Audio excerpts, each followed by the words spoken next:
Olá, pastor, olá, líder, olá, consultor de igrejas, como contadores e advogados, sejam todos muito bem-vindos aqui à Cartilha da Igreja Legal. Nos últimos dias, está viralizando um discurso do deputado Nicolas Ferreira. Nós vamos tocar um trechinho desse discurso e depois eu vou dar de presente para vocês uma aula de aproximadamente 48 minutos que consta do nosso curso Estatuto da Igreja Legal, que aprofunda demais o pano de fundo dessa questão envolvendo o ativismo judicial e dos grupos LGBT, QIA+, etc., que estão efetivamente, sim, pressionando os líderes religiosos.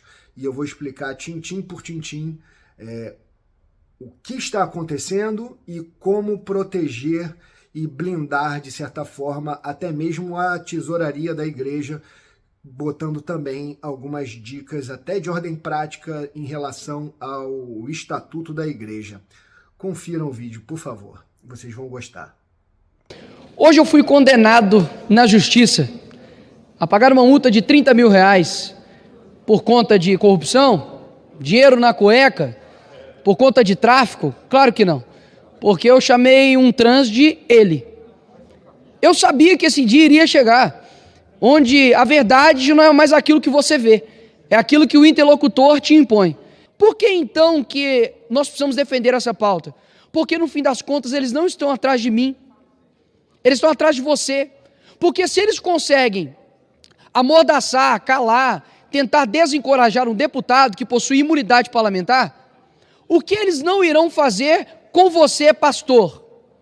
O que eles não irão fazer com você, comunicador, jornalista, professor de escola bíblica dominical? O que ele não fará com os cristãos? Afinal de contas, nós temos posições bem claras. Eu não acredito que tenha 70 e tantos gêneros. Eu acredito que existe homem e existe mulher. Isso também será considerado transfobia? Dizer que eu discordo de um comportamento sexual é considerado agora homofobia? Eu sou um criminoso por isso? Então é necessário colocar na cadeia mais de 80% da população brasileira, porque eu tenho certeza que a maioria da população brasileira está comigo, de que homem, por exemplo, deve ir ao banheiro masculino, de que a mulher deve ir ao banheiro feminino. Parece que nós temos que, de fato, fazer uma defesa da realidade óbvia, de que o banheiro não diz respeito a uma questão ideológica, mas uma questão biológica. Mas hoje, de fato, aquilo que Chesterton dizia, de que um dia seria necessário, você desembainhar uma espada para poder provar que a grama é verde, temos que fazer hoje a mesma coisa. E não me envergonho por ter sido condenado a isso, afinal de contas, eu sei que aqueles que perseguem a verdade serão perseguidos por coisas injustas. A discussão aqui, meus senhores, não é sobre homossexualidade. A discussão aqui é sobre o ativismo LGBT que tem tentado calar, tem tentado amordaçar qualquer um que se opõe. E talvez vocês possam pensar, mas isso está batendo no Nicolas porque ele fala. Mas, meus amigos, pode dizer algo para vocês? Um dia isso chegará na tua casa. Um dia isso chegará na tua igreja.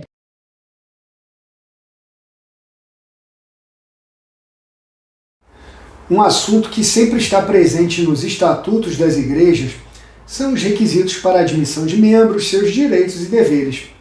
Nos últimos anos, tal tema, antes banal, se agigantou, inclusive perante o judiciário, por causa de ativistas da causa homossexual.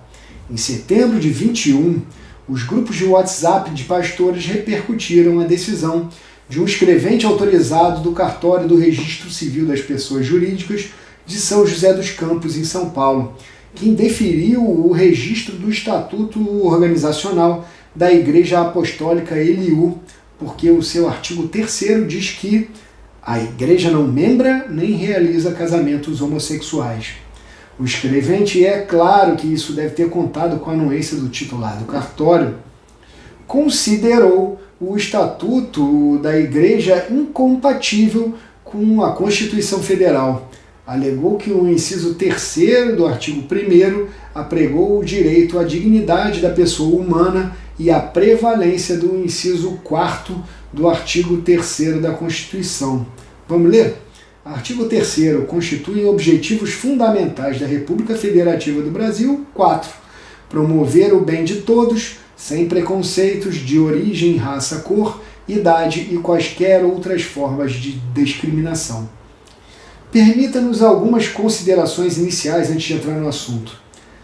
No livro, no curso e em todo o conteúdo que produzimos, nós evitamos ao máximo ingressar em questões de doutrina e fé. O que ensinamos será tão benéfico para a mais tradicional igreja quanto para aquela igreja cristã contemporânea do Rio de Janeiro que se notabilizou por ser fundada por pastores homossexuais. A segunda consideração é de que nós abordamos superficialmente questões de responsabilidade civil, já que o maior foco está na administração eclesiástica. A terceira e última consideração inicial é a de que nós não estamos aqui para julgar o mérito das questões, mas para dar um diagnóstico do que estamos vendo, tentar prever tendências e ajudar os ministérios a precaver-se. Feitas essas considerações iniciais, precisamos dizer que achamos bem ruim a redação do artigo 3º lá da Igreja Apostólica Eliú. Onde a igreja foi buscar esse modelo de redação? Apesar de relativamente comum no meio eclesiástico, em português não existe o verbo membrar. Em espanhol ele existe e significa recordar. E o que são casamentos homossexuais? Homossexualidade não é uma qualidade capaz de descrever a instituição do casamento. Se a igreja queria simplesmente dizer que não realiza casamento entre pessoas do mesmo sexo, o mínimo que ela deveria fazer para não tratar o bom português a pontapés seria usar uma preposição e dizer nem realiza casamento entre homossexuais. Mas o melhor mesmo seria deixar para definir casamento em algum documento do seu corpo canônico que não precise ir a registro público, como o regimento interno. Uma forma muito comum de evitar problemas como esse, ou defender que a postura da igreja não é discriminatória, é simplesmente descrever de forma objetiva os requisitos que tornam alguém apto a se tornar membro, e depois elencar as principais hipóteses que fazem com que alguém não adquira ou perca o status de membro da igreja, como no exemplo abaixo. Artigo tal. São considerados membros da igreja os crentes em nosso Senhor Jesus Cristo, sem discriminação de sexo, nacionalidade, cor, condição social ou política, desde que aceitem voluntariamente as doutrinas e a disciplina da igreja, com bom testemunho público, batismo em águas por imersão, tendo a Bíblia Sagrada como única regra infalível de fé normativa para a vida e formação cristã. Artigo tal. São requisitos indispensáveis para se obter e conservar a qualidade de membro da igreja: a. Quando casado ou casada, segundo o modelo bíblico original, ser cumpridora de todos os deveres relativos ao casamento, conforme estabelecido na lei civil. Quando solteiro ou solteira, se abster da prática de relações sexuais antes do casamento. Quando casado ou casada, se abster da prática de relações sexuais fora do casamento. Não se entregar à prática de relações homossexuais sob qualquer pretexto, ainda que sob a forma contemplativa ou platônica. Quando maior de 18 anos, ser civilmente capaz para os atos da vida civil. E f. Quando maior de 16 anos e menor de 18 anos, estar devidamente assistido ou assistida no processo de filiação. Quando maior de 12 anos e menor de 16 anos, estar expressamente autorizado ou autorizada pelo representante legal ou por autorização judicial. Aqui já fica muito claro para qualquer intérprete sincero que as normas de conduta são rígidas para todos e não há qualquer perseguição especial aos homossexuais. Aliás, para que tanta ênfase na sexualidade? Não há outros pecados igualmente graves? Mentira, fofoca, vícios, aborto e assim por diante. Enfim, há várias maneiras para se dizer a mesma coisa de um modo que causa menos problemas para a igreja.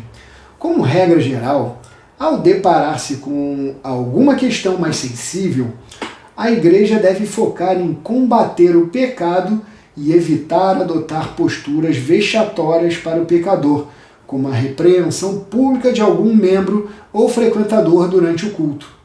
Para se alcançar uma visão mais aguçada sobre questões que podem impactar a liberdade religiosa e a tesouraria da igreja, é preciso fazer algumas reflexões sobre movimentos ativistas. O problema enfrentado pela Igreja Apostólica Eliú de São José dos Campos não é inédito. Já faz muitos anos que as igrejas cristãs estão sofrendo um cerco de ativistas, mas a escalada do problema é perceptível. Um amigo meu, que é juiz numa cidade no interior do estado do Rio de Janeiro, me contou recentemente que já julgou 4 ações pedindo danos morais para igrejas que se recusaram a aceitar homossexuais como membros. Quem já não ouviu um relato como esse? Um belo dia, uma nova alma dentro da igreja. É muito bem acolhido, frequenta a igreja 2 ou 3 vezes, até o momento em que declara que deseja se tornar membro e vai trazer seu companheiro ou sua companheira já no próximo culto. Mesmo quando o pastor age corretamente, explica que ambos são bem-vindos à casa de Deus, mas não poderão tornar-se membros, o ativista já tem advogados engatilhados para fustigar a igreja. A principal linha de defesa quando uma igreja é processada por esse motivo passa pelo direito de autorregulamentação, que é estabelecido pelo parágrafo 1º do artigo 44 do Código Civil nos seguintes termos. Vamos recordar? Artigo 44.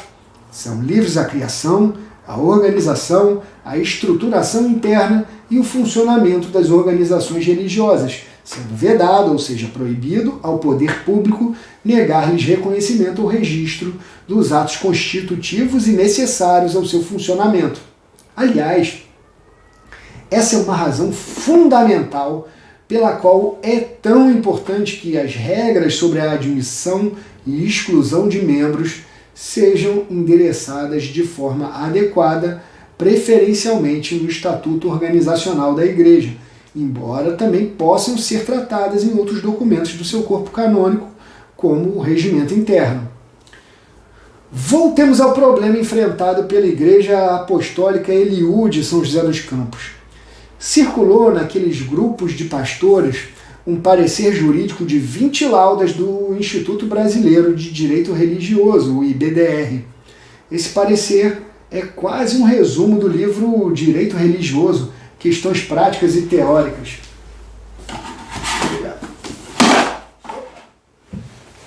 Esse livro aqui, tá? Essa pequena Bíblia. O Tiago Vieira, que é presidente do Estatuto, fez um resuminho desse livro todo aqui em 20 laudas.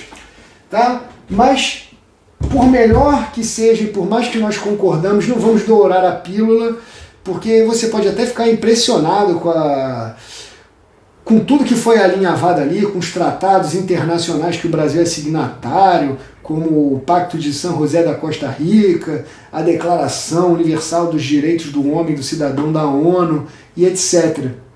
Mas, se eu lhe disser que em 2011 um promotor de justiça do Crato, no Ceará, elaborou um parecer de 60 páginas, ou seja, o triplo do parecer do IBDR, em que cita praticamente os mesmos tratados internacionais e os mesmos dispositivos constitucionais para concluir que as igrejas não podem inserir nos seus estatutos nenhuma restrição à aceitação de homossexuais como membros.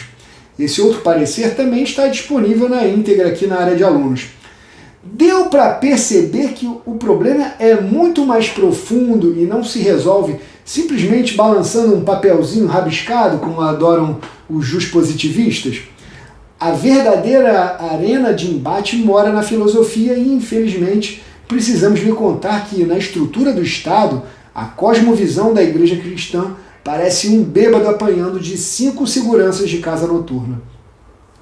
Vamos delinear os contornos do ativismo de alguns movimentos de homossexuais e de uma franja do poder judiciário e como eles estão afetando as igrejas cristãs.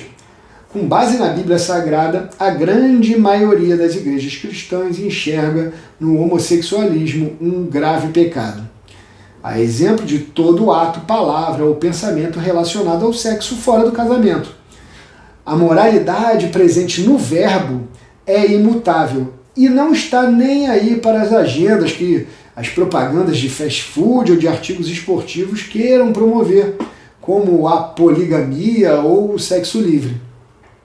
Num mundo em que o relativismo moral e o hedonismo viraram a bússola para uma boa vida, pelo menos para uma elite política, econômica e intelectual que domina os meios acadêmicos e midiáticos, não é de se estranhar a perseguição sofrida por cristãos e judeus. Vocês, praticantes, teimam em se guiar por uma única regra moral inflexível. Isso para eles já é um pecado. A clareza moral de cristãos e judeus é tida como um resquício pré-iluminista de um mundo de trevas. Gritar, vigia varão, para alguém, para ajudar alguém a refrear as suas pulsões animalescas está muito fora da cartilha deste mundo em que se pretende que os fatos e as percepções sensoriais sejam submetidas ao império da vontade e da ideologia de quem se dispuser a se apresentar como um oprimido. Não vamos discorrer horas sobre esse assunto, mas ele remete a uma série de filósofos marxistas, desde Lukács, passando pela escola de Frankfurt até os mais recentes. Se o leitor já não é mais tão jovem a ponto de ter tantas certezas, já deve ter reparado que uma das maneiras mais certeiras de se tornar um rematado idiota é achar que pensa com a própria cabeça. Quase a totalidade das chaves mentais que acreditamos ser nossas é fruto de alguma corrente filosófica ou religiosa.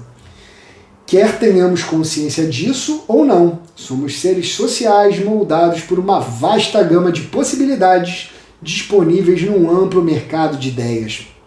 Se você gostou dessa última frase, vale lembrar que o conceito de que o homem é um ser social vem de Aristóteles e o mercado de ideias é um conceito divulgado por um ex-ministro da Suprema Corte Americana chamado Oliver Wendell Holmes Jr.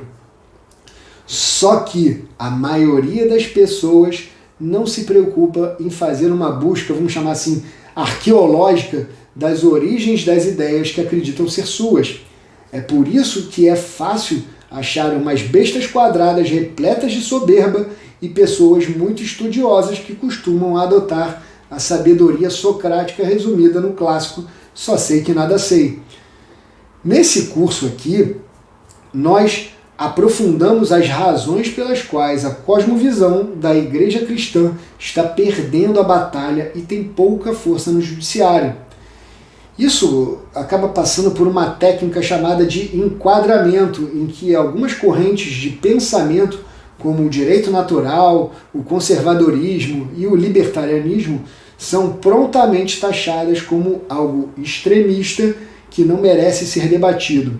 Ao colocar algumas ideias dentro do quadro que permite toda a sorte de debates e deixar de fora algumas ideias sobre as quais não se pode discutir, quem escolheu o local do quadro já delimitou qual ideia sairá vencedora e consegue até mesmo reescrever o passado na visão das futuras gerações. O horizonte de consciência das pessoas vai ficando cada vez mais estreito. Daí, quem delas discorda é tratado como um inimigo a ser silenciado. Isso vai criando divisões e lutas de classe. E essas lutas de classe não acontecem mais apenas entre patrões e empregados. Foi Herbert Marcuse quem enxergou em Karl Marx o fundamento de uma teoria da revolução, apesar de não acreditar que seriam as classes operárias que estariam à sua frente. Então, ele foi inicialmente buscar um chamado lumpen da sociedade, a massa crítica para a derrubada da sociedade burguesa. A ideia era empoderar criminosos, homossexuais, drogados e quem mais estivesse à margem. Eis o núcleo inicial do seu lumpen proletariado. Outros autores da escola de Frankfurt, como Max Horkheimer, adicionaram a necessidade de destruir a base familiar e a estrutura patriarcal como forma de acelerar a revolta e possibilitar a revolução. Pronto! As sementes da tempestade que estamos colhendo hoje estavam plantadas. Alguns dos mais ilustres sucessores dessa linha de pensamento revolucionário se chamam Axel Honneth e Nancy Fraser. Os dois são expoentes de uma corrente que defende que a noção de justiça reside em direitos de reconhecimento e redistribuição. Por exemplo, se eles partirem do pressuposto de que as mulheres ganham menos que os homens por conta de um machismo na estrutura da sociedade, o direito deve se alinhar para redistribuir mais dinheiro para as mulheres e reconhecer o seu importante papel no mercado de trabalho. Se partirem da premissa de que o gênero de uma pessoa é uma construção social dissociada do sexo biológico, não importa o que seus olhos veem, você vai ter de tratar aquela pessoa pela maneira que ela deseja ser reconhecida. Não queremos nos alongar demais. Esses filósofos são muito inteligentes e falam muitas coisas que até fazem sentido e possuem coerência interna. A criptonita deles são as premissas. Por isso, há um grande esforço para calar, rotular, cancelar e até mesmo criminalizar quem se proponha a debater essas premissas. Essa não é uma opinião apenas nossa.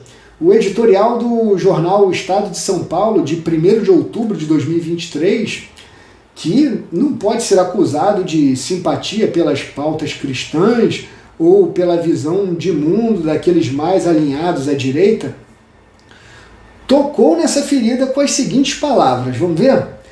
A intolerável intolerância progressista.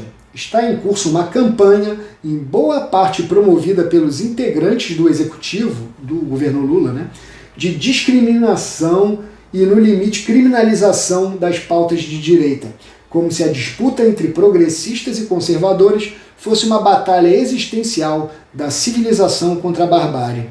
A pretensão do PT ao monopólio do bem e da verdade é constitutiva. Expoentes da direita sempre foram demonizados como fascistas e inimigos do povo. Mesmo a outros progressistas, a oferta do partido se resume à vassalagem ou à apostasia. Toda a crítica é desmoralizada como conspiração das elites. Ainda hoje, o partido exige reparações pelo golpe do Legislativo e do Judiciário em Dilma Rousseff e por sua perseguição política a Lula e outros guerreiros do povo brasileiro. Todas as aspas estão no texto, tá? Flagrados em tramóias antirrepublicanas, como no Mensalão e no Petrolão. O jihadismo esquerdista encabeçado pelo lulopetismo frequentemente foi propagado por setores marcados por razões históricas e sociológicas por uma hegemonia progressista. Funcionam como sua caixa de ressonância com a academia, redações ou a chamada classe artística. Na última geração, a intolerância maniqueísta das vanguardas de luta de classes foi inflamada pelas pautas identitárias da nova esquerda. Para a esquerda liberal, as responsabilidades individuais são dissolvidas em estruturas de opressão. Nesse estado de espírito paranoico, não basta não ser racista, misógino, homofóbico. Quem não é ostensivamente anti, quem não milita pela causa, quem não faz rituais de expiação pelo mero fato de ter uma determinada cor de pele, pertencer a um gênero ou ter uma orientação sexual, é desmoralizado como uma peça da máquina de opressão.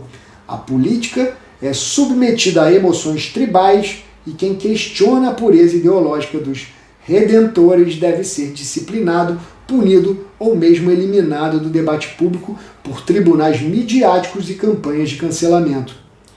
Considerem-se alguns debates recentes, como a exploração de novas fronteiras petrolíferas, a demarcação de reservas indígenas ou a legalização do aborto. Em todos esses casos, não há uma disputa inequívoca entre o bem e o mal, mas zonas de conflito entre bens juridicamente tutelados. No caso da exploração de petróleo na margem equatorial, por exemplo, há uma equação entre riscos ambientais e ganhos socioeconômicos. No caso das reservas indígenas, entre os direitos dos povos originários e os de proprietários, muitas vezes indígenas aculturados e de boa fé. No caso do aborto, entre a autonomia das mulheres e a vida do nascituro. Além do mérito, há a questão da competência para arbitrar esses conflitos, por exemplo, entre o legislativo e o judiciário. Mas os progressistas liberais se creem portadores de verdades absolutas e condutores da história, legitimados a empregar quaisquer meios para a consumação de seus fins. O mero questionamento é denunciado como violência. A reação em defesa de direitos plausivelmente legítimos é anatematizado como reacionarismo. As teses de quem advoga por explorar as riquezas do petróleo, por garantir as propriedades de agricultores ou por preservar a vida do nascituro, não são meramente objetadas com base na Constituição, em função de supostas lesões a direitos do meio ambiente, dos indígenas ou das mulheres, mas recriminadas como ataques de predadores desalmados. Isso exprime uma visão da vida pública típica de um Estado confessional, do tipo que o liberalismo veio a superar com a instauração do Estado democrático de direito e o princípio de que o progresso humano deve ser conquistado por debates, negociações e reformas. Ao equiparar todos os seus críticos a extremistas dignos de serem alijados da vida pública, a esquerda liberal também é uma ameaça não tanto pelos seus ideais, em princípio tão legítimos quanto os de seus adversários, mas pelos seus métodos, a intimidação, a censura, a ruptura, a imposição. Numa democracia, essa intolerância é intolerável. E as cláusulas sobre a admissão, os direitos e deveres dos membros de uma igreja? Quem resistiu a toda essa longa explicação vai entender onde queremos chegar e vai começar a enxergar de onde vem o ativismo judicial que ameaça a liberdade religiosa. Ultimamente, os juristas progressistas estão fazendo uma migração de marca, um rebranding das teorias da justiça como direito ao reconhecimento, à base de sustentação jurídica da chamada identidade de gênero. Ela não muda a essência, apenas usa um nome mais convidativo. Por exemplo, aquele cigarro Carlton fez uma migração de marca e passou a se chamar Dunhill. Por dentro, continua o mesmo veneno. O direito ao reconhecimento está fazendo uma migração de marca e hoje é mais chamado de direito à felicidade. Você aí, quem pode ser contra a felicidade? Que tipo de monstro não desejaria a felicidade de alguém? A primeira coisa que queremos que você repare é a diferença entre o suposto direito à felicidade e o direito à busca da felicidade. O direito à busca da felicidade está previsto no preâmbulo da Constituição dos Estados Unidos da América. E está claramente relacionado ao maior presente que nos foi dado por Deus, o livre-arbítrio. Nós somos responsáveis pelas nossas escolhas e colhemos o que semeamos, se for da sua vontade. Já o chamado direito à felicidade é usado como um instrumento para dar poder a grupos que se queixem de alguma opressão. E nem precisamos demonstrar, e eles nem precisam demonstrar uma ofensa factual, caso concreto. Essa opressão pode ser estrutural, histórica, sistema ou outros termos sociológicos que se prestem a generalizações. Com base nisso, além de governantes e burocratas que já chegaram ao absurdo de promover a queima dos livros do Asterix no Canadá e derrubaram estátuas de Cristóvão Colombo e de alguns pais fundadores nos Estados Unidos da América, há muitos juízes que vão comprar todas essas premissas para julgar as causas que lhes são apresentadas de acordo com os seus valores, quer dizer, com os valores da Constituição, de onde eles conseguem extrair o direito à felicidade. Isso lhes autoriza a empurrar a história para mais igualdade e coletivismo. Aí está o cerne do ativismo judicial. Os juízes ativistas olham para a Constituição como uma tábua de valores de onde eles extraem princípios que informam e até modificam o sentido literal da própria Constituição e das demais leis, sem nenhum compromisso com a motivação original do constituinte ou do legislador. Após anos de escalada dessa corrente de ativismo consequencialista, sem uma reação à altura, a tendência natural é que os juízes se acostumem com o aumento do seu poder. Hoje, infelizmente, o Supremo Tribunal Federal se sente apto até mesmo para definir a política de segurança pública do Estado do Rio de Janeiro. Eles dizem quando pode e quando não pode fazer incursões e até mesmo proibiram o uso de helicópteros. Eu não tenho todo esse brilhantismo e não consegui vislumbrar até agora onde está dito tais coisas na Constituição. Tudo se avolumou com tamanha rapidez que ainda há quem se espante com o fato de o Supremo Tribunal Federal ter criado o crime de homofobia por equiparação ao racismo. Eles aproveitaram uma suposta omissão do Legislativo para invadir a competência do Congresso e assim criar um novo tipo penal sem lei antecedente. Hoje, já começaram a surgir obras acadêmicas que apontam para o problema de uma juristocracia de gabinete em que os magistrados se arvoram em decidir leis e até atos próprios do Executivo e do Legislativo, mesmo sem voto algum, enquanto nas últimas décadas surgiram inúmeros livros defendendo o ativismo judicial como a melhor forma de proteger a democracia de líderes populistas. Já viram esse filme? As ideias têm consequências, não é? Foi nessa toada de assegurar aos homossexuais o direito à felicidade que o Supremo Tribunal Federal tirou da cartola algo sem precedentes no mundo ocidental livre: a criação de um novo crime sem a sua previsão em lei. Nem vamos entrar nesse mérito aqui para não desvirtuarmos. Se nos últimos anos você andou tirando um período sabático em Plutão, vou lhe contar o que aconteceu. O STF declarou que o Legislativo não tinha o direito de deixar de votar projetos de lei que criminalizassem a homofobia. Daí, resolveu estabelecer que a homofobia e a transfobia devem ser punidas com as mesmas penas que a Lei 7.716 de 89 prevê para atos criminosos de preconceito de raça, cor, etnia, religião ou procedência nacional. Não temos nenhuma dúvida de que há diversos ativistas que desejam enquadrar pastores e padres no artigo 9º dessa lei para prendê-los por 1 a 3 anos por impedir o acesso ou recusar atendimento em estabelecimentos esportivos, casas de diversão ou clubes sociais abertos ao público. Mais ainda, temos certezas de que esses ativistas adorariam aplicar a pena de reclusão de 2 a 4 anos, estabelecida no artigo 14 por impedir ou obstar por qualquer meio ou forma o casamento ou convivência familiar e social. Há também o tipo mais aberto do artigo 20, que prevê a pena de reclusão de 1 a 3 anos e multa para quem praticar, induzir ou incitar a discriminação. No caso, homotransfóbica. Para nós, essa palavra soa como a nova língua do livro 1984.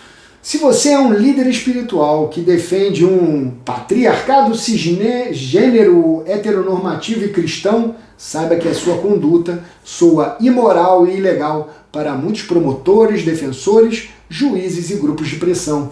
Sua batata está assando e você vai precisar ficar muito atento à temperatura do forno. Já começaram a condenar até mesmo deputados no gozo da imunidade parlamentar por danos morais em função de falas consideradas ofensivas aos ativistas homossexuais. O Bolsonaro e o Marco Feliciano são exemplos que sinalizam para onde a corda está sendo puxada. Ambos foram condenados a pagar poupudas somas a títulos de danos morais coletivos. Parece um cenário perigoso, não? Mas nada é tão ruim que não possa piorar. No início de 2023, entrou em vigor uma lei sancionada pelo presidente Luiz Inácio Lula da Silva, que representa um sério risco à liberdade religiosa. A Lei 14.532, de 11 de janeiro de 2023, promoveu alterações importantes na Lei 7.716, de 89, que é justamente a lei que criminaliza o racismo e a injúria racial e que o STF mandou usar para punir a homotransfobia. Vamos ver uma matéria publicada na Gazeta do Povo em 17 de janeiro.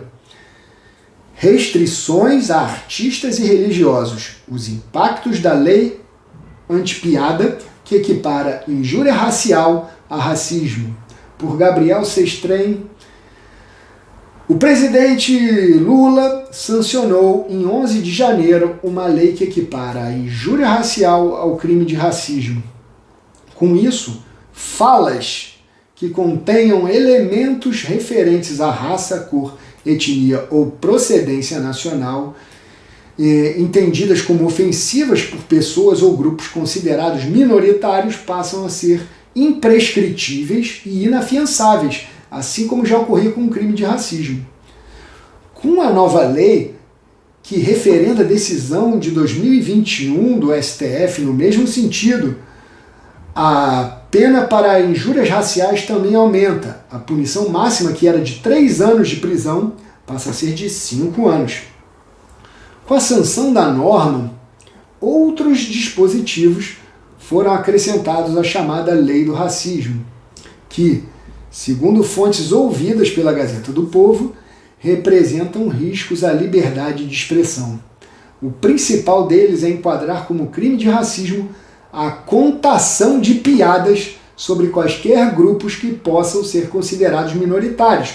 Por outro lado, há também um trecho que pode criminalizar falas de lideranças religiosas dentro de seus templos que possam ser interpretadas como contrárias a práticas de religiões afro. Pena máxima para piadas com grupos minoritários é maior do que para furto e sequestro. Um dos trechos da norma sancionada por Lula determina que os crimes previstos na Lei do Racismo passam a ter as penas aumentadas de 1/3 até a metade quando ocorrerem em contexto ou com o intuito de descontração, diversão ou recreação. A lei também determina que, se a prática do suposto racismo ocorrer no contexto de atividades artísticas ou culturais destinadas ao público, o autor também será proibido de frequentar esses locais por 3 anos. Um dos riscos para o possível enquadramento como racismo de declarações meramente jocosas que fazem parte da atividade humorística em palcos de stand-up, por exemplo, é que a lei traz uma grande amplitude para as condutas que podem ser consideradas criminosas ao mesmo tempo em que não especifica a quais grupos as piadas estão proibidas. O artigo 20C da norma diz que, ao interpretar a lei, o juiz deve considerar como discriminatório qualquer atitude ou tratamento dado à pessoa ou a grupos minoritários que cause constrangimento, humilhação, vergonha, medo ou exposição indevida, e que usualmente não se dispensaria a outros grupos em razão da cor, etnia, religião ou procedência. Na avaliação de Antônio Pedro Machado, mestre em Direito Constitucional, a legislação não se restringiu à equiparação da injúria racial ao racismo, e a retirada de piadas do repertório de humoristas será uma das consequências dessa ampliação da lei. Piadas envolvendo pessoas pertencentes a uma etnia, muito comuns em um contexto de show de stand-up comedy, por exemplo, podem passar a ser consideradas um crime mais grave, explica Machado. O grande problema é a extensão da interpretação que pode ser dada para qualquer tipo de conduta. A lei também não especifica quais são esses grupos minoritários e essas generalizações são muito preocupantes. Não há precisão e, por outro lado, há uma amplitude, o que permite interpretar os fatos dentro de um contexto que não existe, afirma um jurista consultado pela reportagem que é negro e concedeu entrevista sob a condição de anonimato por receio de represálias de ativistas. Assim, o risco de se condenar por racismo pessoas que não são racistas, e é justamente para evitar isso que havia o crime de injúria racial sem equiparação ao racismo. Prossegue. Machado, por outro lado, destaca que a vagueza da expressão grupos minoritários deve ser motivo de debate junto aos tribunais e possivelmente ficará a cargo de jurisprudência do STF. Vale destacar que as novas regras que criminalizam piadas com determinados grupos trazem penas maiores do que para crimes como furto, receptação de bens roubados e sequestro.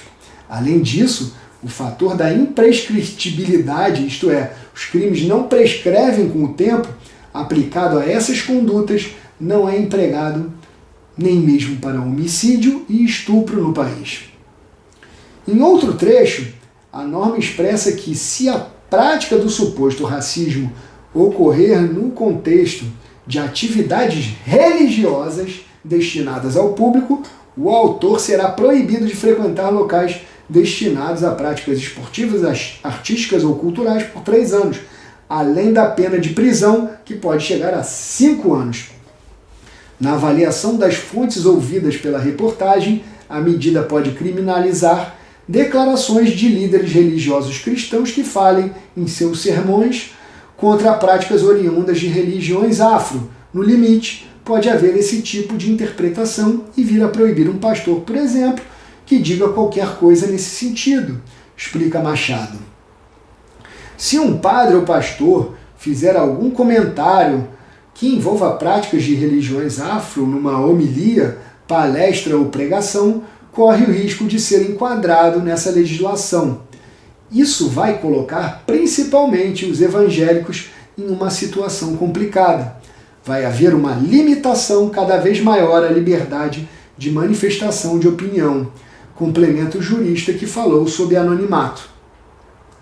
Senador petista propõe ampliação do rol de práticas consideradas racistas. O texto que originou a lei é de autoria da deputada federal Tia Heron, republicanos da Bahia, e foi aprovado na Câmara dos Deputados em novembro de 2021.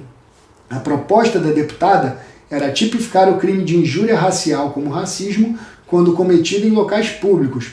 Em maio de 2022, 4 dias após a forte repercussão pública do caso do jogador Edenilson, na época atleta do Internacional, que alegou ter sido vítima de injúria racial em jogo contra o Corinthians, o Senado também aprovou o projeto de lei. Lá, entretanto, o senador Paulo Paim, do PT do Rio Grande do Sul, relator do projeto, propôs ampliar o alcance da medida e equiparar a injúria racial ao racismo em outros casos. Por causa dessa alteração, o texto teve que passar novamente pela Câmara, sendo aprovado em dezembro de 2022. A redação final foi aprovada pelo Congresso, teve contribuição vinda de um anteprojeto redigido pela Comissão de Juristas de Combate ao Racismo, instituída pela Câmara dos Deputados. O atual ministro dos Direitos Humanos e da Cidadania no governo Lula, Silvio Almeida, e a secretária executiva Rita Oliveira fizeram parte dessa comissão. O primeiro ponto que chama a atenção na nova lei é um comando dado aos juízes sobre o que eles devem considerar como discriminação. Vamos ver de novo o que diz o artigo 20C? Na interpretação desta lei, o juiz deve considerar como discriminatória qualquer atitude ou tratamento dado à pessoa ou a grupos minoritários que cause constrangimento, humilhação, vergonha ou exposição indevida, e que usualmente não se dispensaria a outros grupos em razão da cor, etnia, religião ou procedência. A lei não fala em constrangimento, humilhação, vergonha, medo ou exposição indevida que usualmente não se dispensaria a outros grupos em razão da orientação sexual. Mas é claro que a lei se aplica nesses casos também por determinação expressa do STF. O segundo ponto que chama muito a nossa atenção está no aumento da pena por atos que revelem preconceito ou discriminação quando ocorrido no contexto de atividades religiosas. Vamos ler o novo parágrafo inserido no artigo 20 da lei. Parágrafo 2º-A.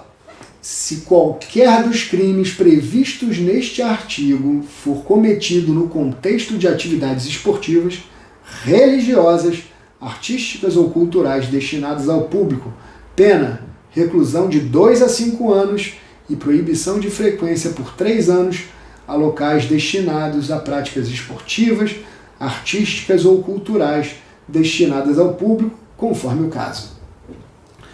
O comediante Léo Lins foi o primeiro a sofrer uma implacável perseguição judicial com base nesse dispositivo legal, mas acreditamos que o mesmo não tardará a acontecer com lideranças religiosas. Dá para ver muito claramente que a intenção do legislador é reprimir condutas que acontecerem dentro das igrejas, relativizando e diminuindo o alcance da liberdade religiosa. Pouco após a lei anti-piada entrar em vigor, o Instituto Brasileiro de Direito Religioso anunciou estar preparando um parecer sustentando a inconstitucionalidade desses dispositivos. Com base nos precedentes recentes, acreditamos que a atual composição do Supremo Tribunal Federal vai considerar esses dispositivos perfeitamente válidos. Diante desse cenário, como as igrejas devem agir? Vamos olhar um pequeno trecho do voto do ex-ministro do STF, Celso de Mello, para extrair algumas recomendações de ordem prática.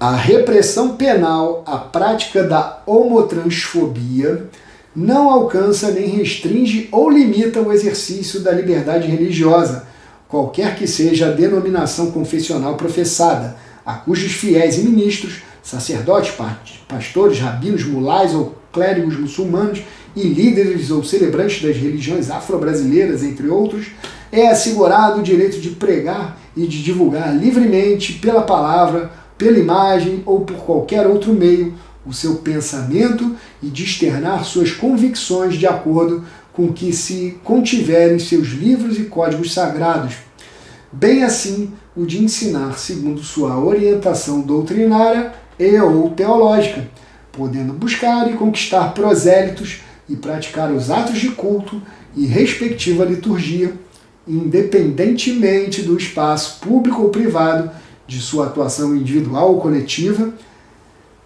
desde que tais manifestações não configurem discurso de ódio, assim entendidas aquelas exteriorizações que incitem a discriminação, a hostilidade ou a violência contra pessoas em razão de sua orientação sexual ou de sua identidade de gênero.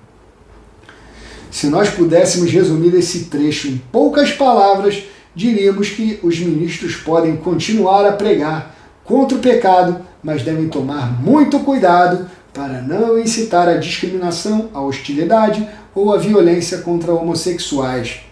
Notem que essa ressalva dada à liberdade religiosa contém aquele ovo de serpente, que é a proibição ao discurso de ódio, uma expressão que não está presente em lei alguma, mas que vem sendo compreendida como qualquer coisa que desacredite o discurso politicamente correto e progressista.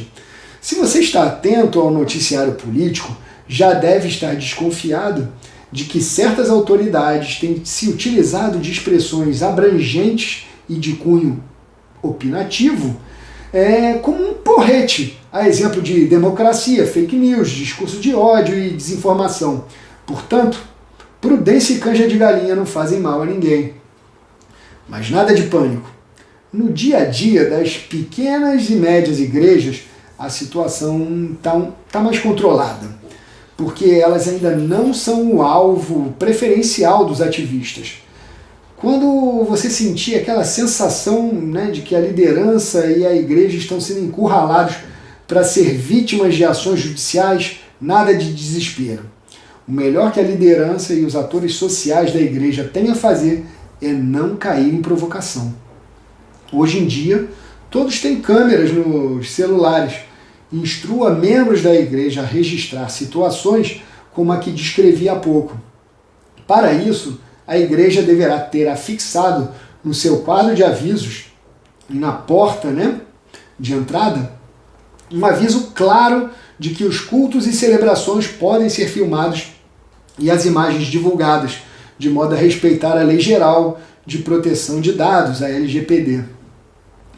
Pregue tudo o que precisa ser pregado. Sua fidelidade maior sempre deve ser para com Deus e sua palavra. Se for capaz, tente não julgar. É sempre bom combater o pecado ao mesmo tempo em que se acolhe o pecador. Se não for como membro da sua igreja, como uma alma que merece ser salva. Bons líderes costumam elogiar em público e chamar a atenção para falhas em particular. Os líderes que adotarem essa postura nas suas igrejas estarão blindando a sua tesouraria de muitos riscos, como representado pelo seguinte precedente: Rio Grande do Sul, dano moral, homossexualismo, pastor e membro de igreja evangélica, discriminação por opção sexual, criticada em reunião formada por cerca de 20 pessoas, indenização que deve manter o equilíbrio econômico das partes. O quadro probatório demonstra a ocorrência de ofensa sobre a sexualidade do autor lançada em reunião composta por mais de 20 membros de igreja evangélica, o que leva à indenização de valor razoável a ser suportado pelo devedor da obrigação, sem causar enriquecimento ao credor. Apelos negados. Tribunal de Justiça do Rio Grande do Sul, a decisão inteira está aqui abaixo, tá? Do desembargador Luiz Augusto Coelho Braga,